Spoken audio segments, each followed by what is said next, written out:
بسم اللہ الرحمن الرحیم۔ السلام علیکم۔ ایک بار پھر حاضر ایک نیو ویڈیو میں ایک نیو ریمیڈی کے ساتھ۔ چونکہ آج کی ریمیڈی کا بنیادی جز بابونا ہے، اس لیے ریمیڈی بیان کرنے سے پہلے بابونا کا مختصر تعارف آپ کے سامنے پیش کروں گا۔ بابونا ایک پودا نما روایتگی ہے جو بلندی میں عموماً بالش بھر اور بعض اوقات ایک ہاتھ تک بڑھ جاتی ہے۔ بابونا کے پتے تلسی کے پتے جیسے چھوٹے چھوٹے باریک قدرے طویل اور روئیں دار ہوتے ہیں۔ اس کی شاخیں باریک اور نازک لمبائی میں ایک ہاتھ تک پھیل جاتی ہیں اور ان شاخوں سے مزید ننھی شاخیں کثرت سے نکلتی رہتی ہیں۔ اتباع قدیم اور ماہرین کا بیان ہے کہ ملک عراق میں بابونا نامی ایک گاؤں آباد تھا اور وہاں یہ رویدگی بکثرت پیدا ہوتی تھی۔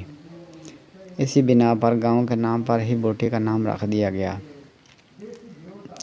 پیدائش کے لحاظ سے بابونا کی دو قسمیں ہیں۔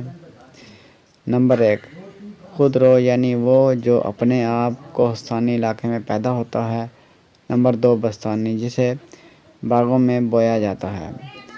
اگر اس کے پھولوں کی رنگت کو مدنظر رکھا جائے تو بلا شبہ اس کی 3 قسمیں ہیں۔ نمبر 1، بابونا طفاہی، یہ بہترین اور عمدہ ہوتا ہے لیکن یہ کامیاب بلکہ نایاب ہے۔ یہ نہایت ہی خوشبودار ہوتا ہے اور اس میں سیب جیسی خوشبو آتی ہے، اس لیے اس کو بابونا طفاہی کہتے ہیں۔ طفا سیب کا عربی نام ہے۔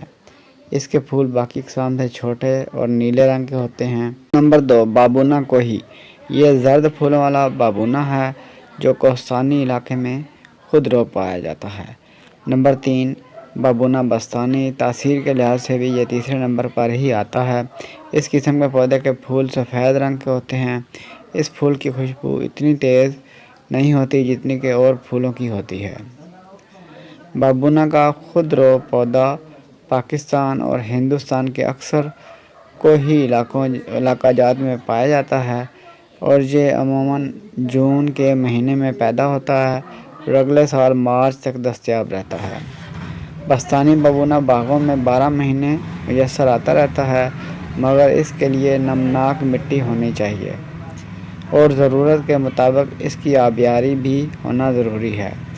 خودرو یعنی بابونا کوہی کے پودے عموماً سایہ دار درختوں کے نیچے پائے جاتے ہیں۔ جیسا کہ اوپر بیان ہو چکا ہے کہ بابونا طفاہی نایاب ہے، صرف دوسری اور تیسری قسم یعنی زرد سفید پھولوں والا بابونا میسر آتا ہے۔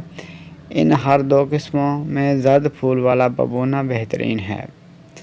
جہاں تک ہو سکے دعائیں اسے ہی استعمال میں لائیں اور دوا فروش عموماً سفید پھول والا بابونا فروخت کرتے ہیں۔ ملک کے بڑے بڑے شہروں میں یورپ کا سفید پھولوں والا بابونا فروخت ہوتا ہے۔ نیز باغوں میں بھی یورپی بابونا بویا جاتا ہے۔ بو علی سینا کے نزدیک بابونا پہلے درجہ میں گرم اور خشک ہے۔ بابونا کے پھول ہی دعائیں مشتمل ہیں۔ بابونا کو رفع حمیات یعنی بخاروں کو دور کرنے کے لیے استعمال میں لایا جاتا ہے۔ ویورز، ویسے تو بابونا کے فوائد بے شمار انگنت ہیں جس پر میں آپ کے لیے ویڈیوز لے کر آتا رہوں گا، لیکن اس ویڈیو میں آپ کو بتاؤں گا کہ کس طرح بابونا سے بچوں کے کان کی خارش سے نجات حاصل کر سکتے ہیں۔ بعض اوقات ریحی مادے یا کسی اور وجہ سے کان میں خارش ہوتی ہے جس سے بچہ اکثر کان میں انگلیاں ڈالتا ہے۔ اگر اس کے ساتھ درد بھی ہو تو روتا بھی ہے۔ روغن بابونا کو نیم گرم کر کے کان میں ٹپکائیں، یہ کان درد کے لیے مجرب ہے۔